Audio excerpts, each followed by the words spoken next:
person, not that moment you fell in love with someone, or first time you saw your child. What's the most beautiful day you ever had in your life? And I went back to a time around 27 again on my first national tour, playing California for the first time in a place called Big Sur, California. Now, if you know Big Sur, do you? Yeah. It's a lot like Kentucky. It's water and trees. Well, the day on this trip, I was playing a place called the Henry Miller Library. And small place, but it was full, and it was exciting. It was in California, first national tour, But it was the foggiest night you could imagine.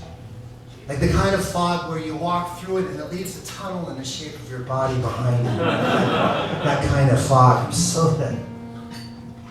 And Magnus, the guy that was running the library, he was the curator of the library, and he said, "Do you have a place to stay?" I said, "No, I actually don't."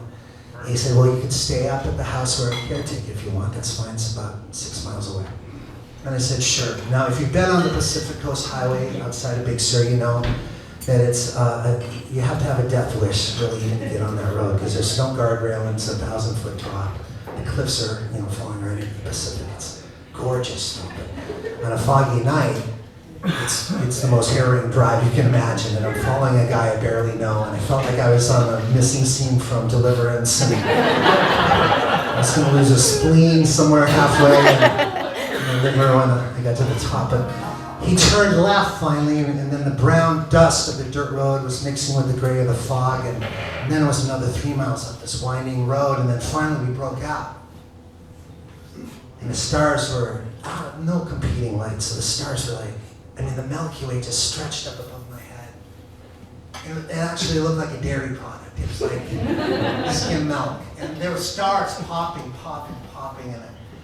And I went to the edge of the bluffs that fell towards the Pacific Ocean, and they were completely alive with color because there was a full moon, but I was above it. And then right below the full moon was this blanket of cotton that God had just laid across the Pacific Ocean. It was the fog that he'd been talking about. As if he just tried to make the bed and just went, it was amazing. Magnus tapped me on the shoulder and he pointed to the place behind me. This is where you're going to stay. And I turned around and there was an $11 million ranch house. The owners were gone, it was all mine. I was like, what?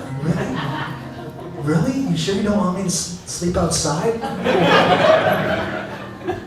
He said, no, he just, the key, and I was gone, and I was inside, and I was like, I cannot believe this is my first tour, this is amazing.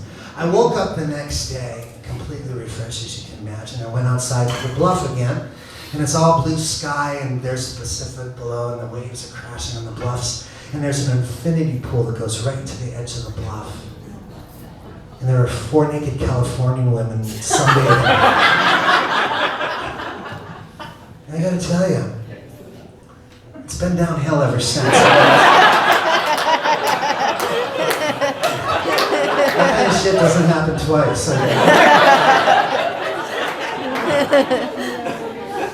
So there's this mix of elation, like I cannot believe this is amazing, and then the depression of I'll never ever have anything remotely like this. There's nothing I could do to change the path I'm on where this will come into play. It's not so I headed south, and I'm like elated and deflated, if you can imagine, at the same time. And I'm down, like I'm just ruminating on it, And I got down about halfway to LA, and there's this castle on my left. It's the Hearst Castle. And it hit me that William Randolph Hearst had exactly the same feeling and dream that I had about living on a bluff in California, except he bought 40,000 acres and built a castle. So that was the most beautiful day I've ever had as far as the physical beauty. And there was a woman in the car with me. And it hit me that if I didn't get anything else but the person next to me, that I was probably kind of winning the whole game in a really beautiful way. So that's what this song is about. It's called Slingshot, bit of a David and Goliath kind of thing.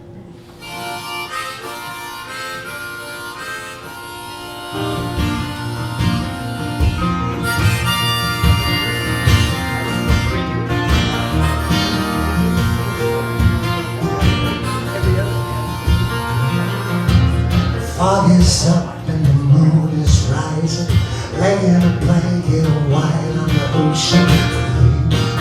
Are you living in the moment now? Two-lane highway, California, beautiful woman beside you. School, are you living in the moment now? World could use a hero, 'cause the lunatics are running the shop. I'll be your one-man army, I've got a stone and a slingshot. We could build a castle or a cabin on a swimming spot with a view of the ocean and all the money we don't got.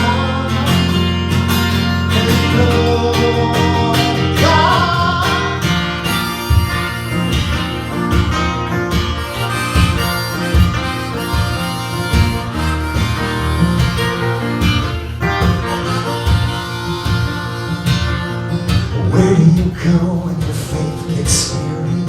Money to God or to chaos theory? I'm asking, are you living in the moment now? We could build a castle or a cabin on a swimming spot with a view of the ocean, all the money we don't got. The world could use a hero, 'cause the lunatics are running the shop. I'll be your man, got a stone and a slingshot. Oh, a slingshot, yeah.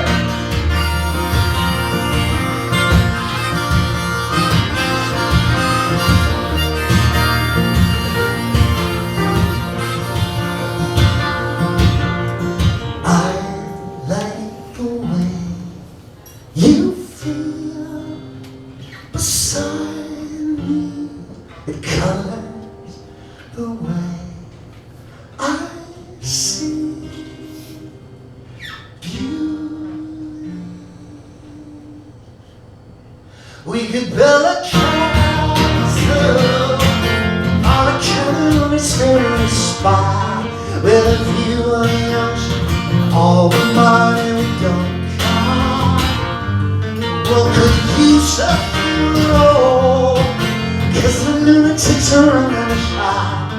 I'll be your man, got a stone and slingshot.